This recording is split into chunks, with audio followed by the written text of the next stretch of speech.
Hey, Pastor Steve Waldron, I hope you're having a great day in Jesus. We're going to look today at when the Illuminati was in National Geographic. This was in, I think, the July-August issue of 2015, was it? That they did a piece on the Illuminati, and as probably the world's leading Illuminati researcher, Terry Melanson, says, that piece needed a lot of fact-checking in it because they actually kind of swallow up some anti-Semitic conspiracy theories, not even knowing that the Masons of the day and the Illuminati both said that Jews couldn't even be a part of it. So they kind of try to bring in this Jewish angle and all this in the National Geographic. But he tells the sources. So I just wanted to read a little bit about this. Okay, and so this just shows you what a meticulous researcher Melanson is. A Rupert Murdoch company purchased 73% controlling interest in National Geographic magazine in September 2015. In November, they laid off 180 employees in what the Washington Post called the biggest layoff in its history. I remember one time I preached at Brother Libby's in Gaithersburg, Maryland, where you could basically see the National Geographic place up from that, Gaithersburg, Maryland. One article in the July, several fact checkers were laid off in this 180-person purge. One article in the July-August issue of National Geographic History definitely could have used some fact checking. Titled Adam Weishaupt, founder of the Illuminati, it was adapted from an article in the Spanish online edition. The most egregious errors in the piece, written by Isabel Hernandez, are the following. Now listen to this. Born, and I don't blame her, you know, it's when you first get into this, it's very difficult to, I've just studied it for years. Born in 1748 in Ingolstadt, a city in the Electorate of Bavaria, now part of modern-day Germany, Weishaupt was a descendant of Jewish converts to Christianity. Now, the name Weishaupt is in German Jewish surnames. It is. But the furthest anybody can trace his family back is to 1633, and they were always devout Catholics. So if it was that, it was before then, and I'm not sure where she'd have gotten the information. Weishaupt initially thought of joining a lodge. Disillusioned with many of the Freemasons' ideas, however, he became absorbed in books dealing with such esoteric themes as the mysteries of the seven sages of Memphis, and we're assuming she means the seven sages of Greece, and the Kabbalah, and decided to found a new secret society of his own. Over the following years, Weishaupt's secret order grew considerably in size and diversity, possibly numbering 600 members by 1782. They included important people of Bavarian public life, such as Baron Adolf von Nigg, that's true, and Baker Mayer Amschel Rothschild, who provided funding. No, that's never been proven nor shown. Nobody. Because if that connection was there, but a lot of people assume that, like a lot of people say he was a Jesuit. To anybody's knowledge, he was not a Jesuit. He despised the Jesuits, and that's the reason the Illuminati was in total war with the Jesuit order. And a lot of people even go into Revelation 17 when the kings turn and rend the woman. Many people think the woman represents the Catholic Church or the coming one world religion, maybe headed by the Catholic Church, because they've been at war with them ever since. They're all, Malachi Martin and his Keys to This Blood goes into, it's the Vatican, the West, and the USSR for vying for control of the New World Order. And so you have these competing factions. And so in this, and so the Jesuits just be one faction, but most people would say those that are in the know in the New World Order, like your Bilderberg crowd, but really your Bohemia Grove crowd and all that. I don't want to get off into all that stuff. That they would look at the Jesuits as an enemy, as something. By the way, there is a hilarious monk that tells jokes. and I think it's called Breaking the Habit. And he tells jokes on the different orders in the Catholic Church, like the Benedictines and the Dominicans and the Jesuits. And he's got the Jesuits so nailed. Like they're saying, if you do this, you know, pray a novena. Novena is like prayers for 9 days, for what I know of it. Maybe it's something different, but they ask a Jesuit, and the Jesuit's like, what's a novena? Like, you know, because they're so secular minded. Anyhow, be that as it may. So Johann Adam Weishaupt was born a Catholic like his father, grandfather, and great-grandfather before Jeva Singh Anand, translator of the complete rituals of the Illuminati, died last year. He shared with me that he had been learning about Weishaupt's ancestry. The records show that Weishaupt's family were solid Catholics all the way back to the 30 Years' War in 1633.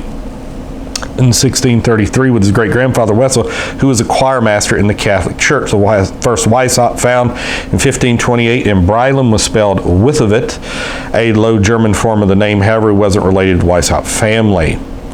In any case, 1633 is as far back as can be documented, and Wessel was indeed a Catholic, not a convert. That being said, I'd be remiss and dishonest not to mention that in the Dictionary of German Jewish Surnames, Weishaupt and are listed in the index of names, a different spelling of Weishaupt as well. I don't have an explanation for this, nor have I consulted the work. Okay, but he does say that it's a very good thing. Mayor Amschel Rothschild was not a member of the Illuminati. Now, in his book, he's got every member of the Illuminati. And it's phenomenal, and it's true, it's documented. He shows where he got the documentation. And certainly didn't fund the operation. Joseph Wages suggests that the conflation of Weishaupt and Rothschild traces back to Nesta Webster's 1921 book, World Revolution, a passage where she wrongly asserts that the Illuminati moved their headquarters to Frankfurt, the home of Jewish bakers, such as the Rothschild family. And so, still, I went further, investigated if any member of the Illuminati had any relationship with the Rothschild family. There were, in fact, only 3 out of over 1,000 that he found. See, and even the number, she said 600 by 1782, there was probably more than that converted at the Wilhelmsbad 1782 Congress by Baron von Dig. Karl Theodor Anton Maria von Dahlberg, which if you study history, you probably heard of the Dahlbergs. Karl Landgrave of Hesse-Kassel. You definitely have heard of the Hessian soldiers. Hesse-Kassel, the richest family in the world. And then the Turn and Taxis family, of which I do read Taki Theodorakopoulos quite a bit, the Greek shipping magnate on Taki's Mag. Don't agree with everything he says, but he talks about being on a yacht recently with the Turn and Taxis family, of which, if you know anything about European history, you realize the Turn and Taxis family is one of the wealthiest families in all the world to this day. They may have lost everything last week in the stock market crash, for all I know, but I'm talking about, you know what I'm saying.